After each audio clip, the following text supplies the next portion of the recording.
Good morning. I hope you guys have had a good week. Please be messaging me with questions and be looking for my communication as we go forward, okay? I know you're all dying to know whether or not what you thought this prologue said is actually what it says. So I'm going to review what it says so that you guys can kind of be on equal footing before we get started with reading the actual Act 1, Scene 1 tomorrow. So basically what this says, it says two households both alike in dignity. What that means is we have two families, okay, from two different households, two families that are of the same social stature. They both have the same amount of money. They're both pretty high up, okay? So it's not like this is a case of one family being rich and one family being poor. They're both very rich and they would be seen as kind of, noble people, well-to-do people. In fair Verona, where we lay our scene, that's just telling us that the setting, the scene, is taking place in Verona. Verona is a city in Italy.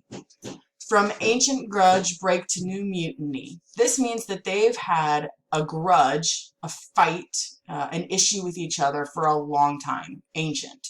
It's been happening for a long time, and it's continuing now. It's turning into this new thing. And the people who are a part of it, some of them don't even know what started this ancient grudge. Where civil blood makes civil hands unclean.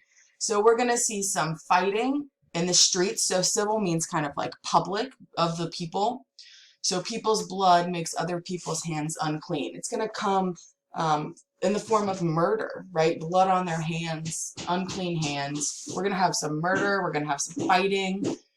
From forth the fatal loins of these two foes, a pair of star-crossed lovers take their life. So from the family of these two that don't get along, these two enemies, from these families, we get two people. And these two people are lovers. They're not supposed to love each other. That's what star-crossed means. They're not supposed to love each other. They're not going to end up together. Star-crossed is their fates do not align. They are not supposed to even know each other or be friends. But they are lovers. They're going to take their life. They're going to commit suicide. They're going to die at the end of this play. And we know that 1, 2, 3, 4, 5, 6 lines in. We know how this is going to end.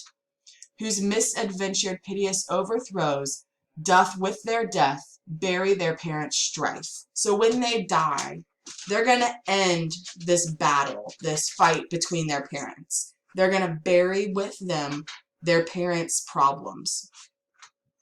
The fearful passage of their death-marked love and the continuance of their parents' rage. Okay, so this story of their love and their parents fighting, which but their children's end not could remove, is now the 2 hours traffic of our stage. So this rage that could only be removed by the death of their children is what's going to happen over the next 2 hours on this stage, is what Shakespeare is saying. Okay? The which, if you with patient ears attend, what here shall miss, our toil shall strive to mend. So basically what he's saying here is, if you're listening, you'll be able to hear this. But if you miss something, you'll figure it out because we are going to act it out for you. And that's what is in the prologue. So hopefully you had some of that stuff in your 5 sentences that you turned in yesterday. If you have any questions or kind of the light bulb just went off and you'd like to try that assignment again, you may just email me and let me know, and I'll reset it for you. Okay?